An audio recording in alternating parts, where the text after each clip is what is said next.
I live by street coordinate and serendipity, by space and place and time and self. Whenever I come to a Y in the road, I take it. The adage is most often attributed to Yogi Berra, or is it Georgie Jessel? Not to me. In any case, the Y usually pops up as a fork or a Y. The first an affront to God, the other the ubiquitous 25th letter of the alphabet. The one that sensibly turns taste into tasty, or smell into smelly. A short time ago, I began to see that Y for me was not just inquisitiveness.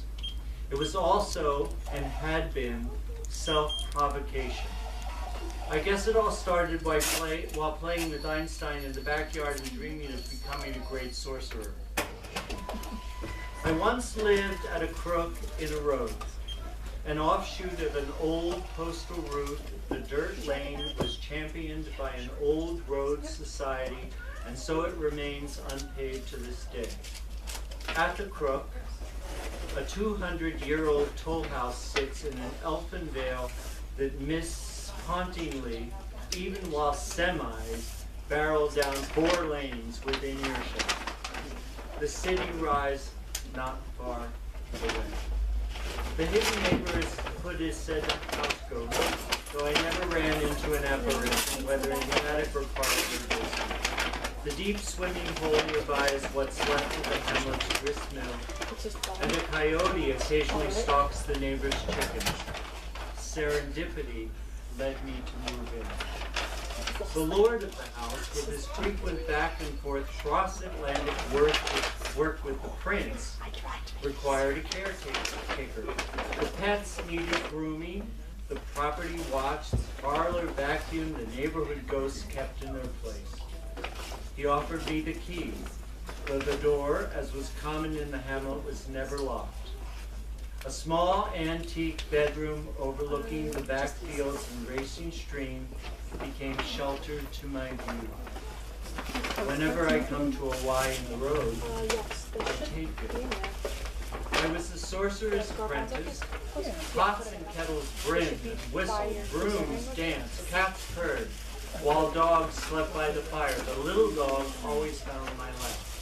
I became intoxicated with an almost alchemic space and place, even as the sound of semis continued to challenge and taunt me with a thumb to the city. But the fantasia quickly enshrouded me with a familiar mystic haze, for a nap that was surely of my own doing. The enchantment, the intoxication turned alcoholic. The semis faded away. I couldn't pull the sword from the stone. Before the toll house and its enticing crook, I lived at a crossroads, 42nd Street, the Y of Times Square. Tall buildings leaped, the Big Apple. Studio apartment was on the 45th floor overlooking the Hudson, with its glamorous arrivals and departures of luxury cruise ships. It was a towering haven for artists, not far from the bright lights and tawdry underworld of Broadway. Serendipity led me to move in. It, too, served as shelter to my view. Whenever I come to a Y in the road, I take it. I was Schubert Alley's darling easy bar, walking the red carpets as the theater's last call to curtain, then rounding the corner toward the red light of another last call. I was intoxicated by celebrity, lavish invitation only nights at Studio 54, the wait for the first edition of the New York Times to arrive in the morning light from its massive cellar printing presses. Reviews must be read, telegrams sent, house seats filled, interviews scheduled, hands held, friends ignored, and martinis mixed. I was the apprentice hack in a spin factory, soon to be known for my clever turn of phrase and closing Joe Allen with the chorus boys. Intoxication seemed a privilege, my Camelot. the haze that would later envelop Brigadoon and take its toll, nascent. That too ended. Mixed metaphors of lore and legend, of life and learner low, provide poor instruction for an aspiring magician. I lived in the tower for several decades as the haze grew thicker and thicker.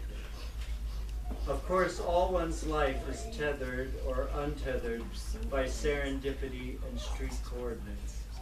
Yesterday, after asking me the time, a rabbit in my ear, heaven, or Alice knows he's late, led me to ponder if I would stay where I am now, at another intersection neither quite fantastical nor quite certain. I don't know the answer, never have, but I expect to be provoked. For now, I just study the druidic path with my aging and wise dog, Einstein, and aim to become a warlock virtuoso. Why is, well, the why in the road.